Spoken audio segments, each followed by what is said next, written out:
வணக்க நண்பர்களே, நம்ம சேனலில் தமிழ் சமையல் மதுரையில் நம்ம இன்றைக்கு ஹெல்த் டிப்ஸ் பற்றி தான் பார்க்க போகிறோம்.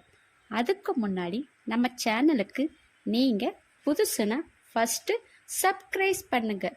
அப்படியே பக்கத்தில் உள்ள பெல்கானையும் மறக்காமல் கிளிக் பண்ணுங்கள். அப்போ தான் நான் அப்லோடு பண்ண வீடியோ உடனுக்குடன் உங்களுக்கு வந்து சேரும்.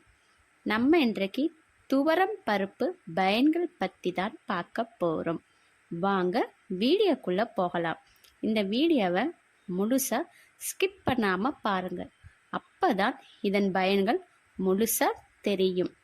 நம் நாட்டு சமையல் அன்றாடம் இடம்பெறும் ஒரு பருப்பு வகையான துவரம் பருப்பு குழந்தைகள் மற்றும் கடுமையான உடல் உழைப்பை கொண்டவர்கள் துவரம் பருப்பு அடிக்கடி உணவில் சாப்பிட்டு வர வேண்டும். துவரம் பருப்பில் இரும்பு சத்து, மெக்னீசியம், பாஸ்பரஸ், கால்சியம், துத்தநாகம், பொட்டாசியம், புரதச்சத்து, நார்ச்சத்து போன்ற துவரம் பருப்பில் அடங்கியுள்ளது. துவரம் பருப்பில் இருக்கும் பொட்டாசியம், நார்ச்சத்து குறைந்த அளவு கொழுப்பு சத்து இதய நலத்தை அதிகப்படுத்துகிறது. துவரம் பருப்பை உணவில் சேர்த்து வந்தால் நோய் எதிர்ப்பு சக்தி அதிகமாவதோடு இரத்த வெள்ளை அணுக்களின் உற்பத்தியும் அதிகரிக்கிறது. துவரம் பருப்பில் உள்ள நார்ச்சத்து உணவை நன்கு செரிமானம் செய்ய உதவுகிறது. வயிற்றுப்போக்கு, வாந்தி, மலச்சிக்கல், செரிமானம் சார்ந்த பிரச்சனைகள் ஏற்படாமல் நம்மை பாதுகாக்கிறது.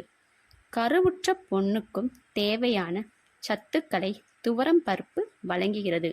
துவரம் பருப்பை உணவில் அதிகம் சேர்த்து கொள்வதினால் உடலின் தசைகளில் இருக்கும் கொழுப்புகளை கரைத்து உடல் எடை குறையும்.